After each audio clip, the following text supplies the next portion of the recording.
দেহ কখনো জান্নাতে যায় না যে দেহ হারাম খেয়ে বর্ধিত হয়েছে।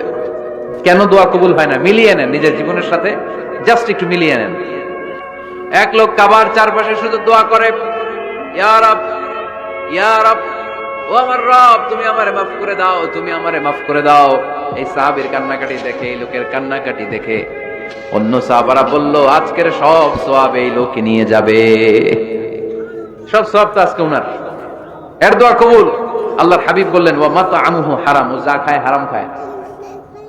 ওয়া মাশরাবুহু হারাম, যা পান করে হারাম। মালবাসুহু হারাম, তার ড্রেস আপ এটা হারাম টাকা থেকে আসে। ফা আন্না ইউস্তাজাবু লাহু, কেমন করে আল্লাহ ওর দোয়া কবুল করবে? আল্লাহ ঠেকা পড়ছে নাকি? ইন্নাল্লাহা তাইয়্যিব লা ইয়াকবালু ইল্লা তাইয়্যিবা। আল্লাহ নিজে পবিত্র, আল্লাহ পবিত্র ছাড়া কোনো অপবিত্র জিনিস গ্রহণ করেন না। জিহাদের ময়দানে একজন সাহাবী ছিল, সর্বপ্রথম তীর মেরেছিল। নাম কে বলতে পারবে? সা'দ বিন আবি ওয়াক্কাস রাদিয়াল্লাহু তাআলা আনহু।